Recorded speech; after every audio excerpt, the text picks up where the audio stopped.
We are live from our headquarters at Asmara with your domestic and international news in brief. I'm Zahra Baduri, but first we'll begin with your major headlines for this broadcast. Training on composition and conductor. Student school enrollment increasing.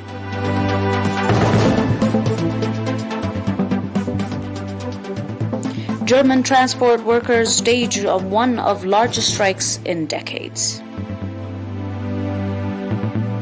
Myanmar military pledges deceives actions against opponents.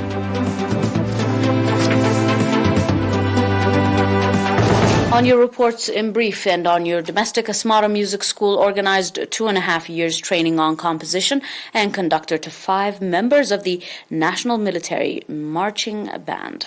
At the conclusion event of the training on 26 March, in which General Philippos Walde-Yohannes, Chief of Staff of the Eritrean Defense Force, Major General Ramadan Osman Oliai, Commander of Defense Force Training Center, as well as other invited guests took part, Mr. Elias Wilde Gabriel, director of the school, said that the trainees have been provided with 27 genres related to composition and conducting. Mr. Muhammad Saleh Hussein, music instructor, on his part commanding the interest the trainees demonstrated during the training, called for developing their profession through practices.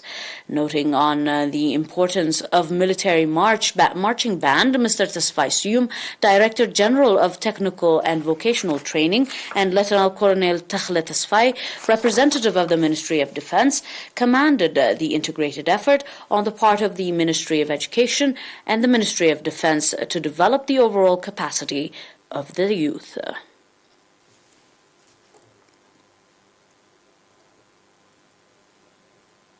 On your preceding domestic, Mr. Ibrahim Ukud, head of the Educational Service in Asmat Subzone, reported that in the year 2022-2023 academic year, student school enrollment in the subzone has increased by 18%. Mr. Ibrahim noted that the success being registered was the result of the integrated effort on the part of all institutions and the increased awareness of the public, indicating that the number of students scoring passing marks is 84%. Mr. Ibrahim said that more effort is required to increase female student school enrollment, pointing out that teaching profession incorporates nurturing competent youth. Mr. Kiflai Ande Mikhail, head of the Ministry of Educational branch in the Ansaba region, called for more integrated effort for better outcome.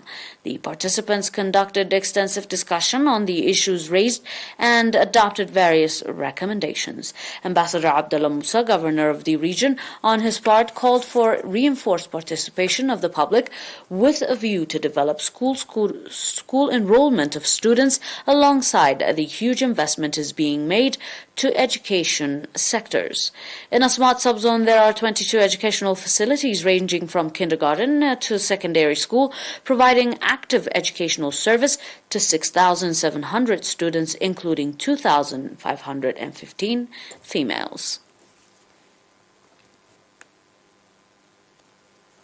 On your final domestic, the residents of the administrative area of Mehram Chira, Mai Ambasa, and Gaza Ubel Akhriya Subzone, in cooperation with the popular forces, are conducting water and soil conservation popular campaign.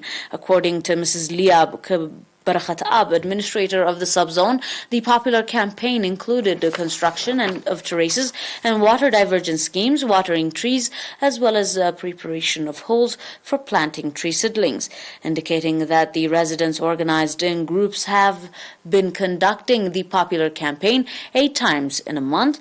Mrs. Samhar Mogos, head of Agricultural Unit in Akhriya Subzone, said that so far over 2 acres of terraces and 500 meter cubes of water diversion schemes have been renovated and over 1,000 holes have been prepared for planting tree seedlings. The participants on their part expressed readiness to continue the popular campaign until the arriving of the rainy fall season.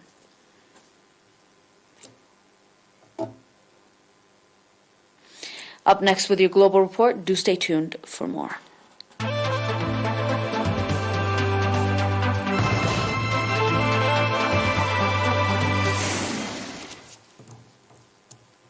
And on your global report, Germany's transport workers are staging one of the largest walkouts in decades as Europe's biggest economy reels from inflation, which reached 9.3% in February. Germany, which was heavily dependent on Russia for gas before the war in Ukraine, has been particularly hard hit by higher prices as it scrambled for new energy sources.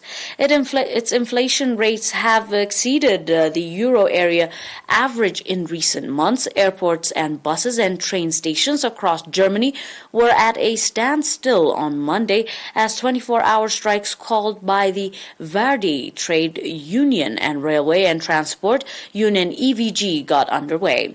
Terminals were largely deserted and airports, including two of the Germans' largest in Munich and Frankfurt, suspended flights, while rail services were cancelled by railway operators in Dushanbe.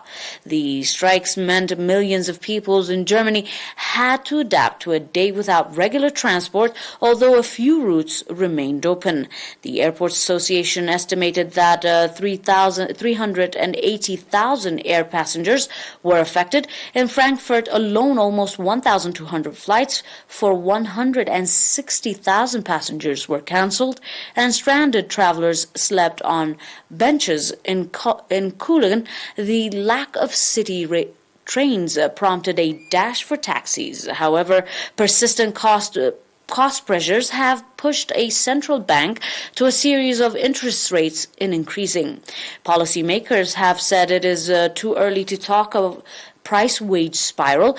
Verdi is negotiating on behalf of about 2.5 million employees in public sector, including in public transport and at airports, while EVG represents about 230,000 employees at Dunetig Park and bus companies. In the hour running up to the strikes, both sides during their heels, with union bosses warning that considerable pay hikes were a matter of survival for thousands of workers.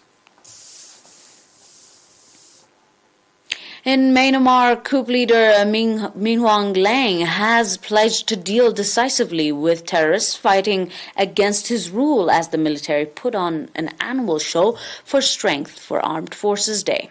The senior general delivered his remarks on Monday after soldiers marched in formation through a parade ground in the capital, Naypyidaw, packed by armored vehicles, missiles, and artillery, as well as flight jets and helicopters flying overhead. Myanmar's military has been accused of indiscriminate killing of civilians as it engages in major offensives to suppress the armed resistance opposed to its takeover the government 2 years ago. In his speech, Hlaing said those who condemned his military government demonstrated indifferences to the violence committed by its opponent. Armed Forces Day marks the anniversary of the start of a 1945 uprising by the armed against occupying Japanese forces.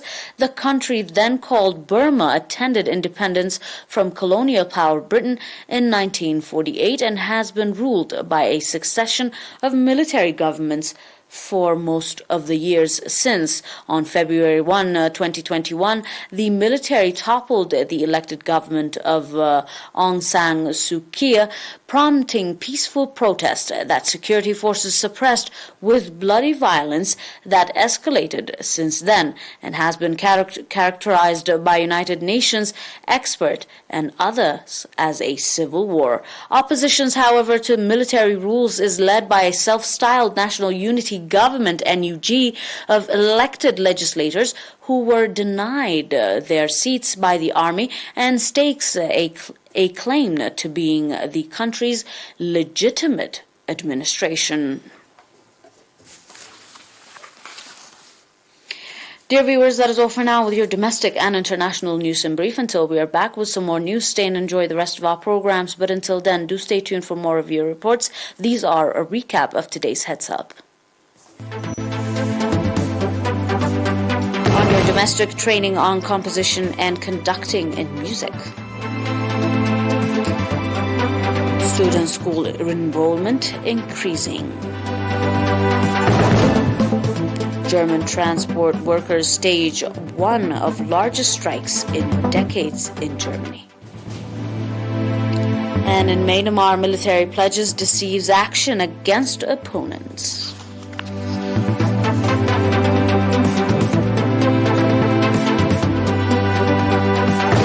Do always stay tuned for more of your reports, but thanks for watching for tonight and have a nice one.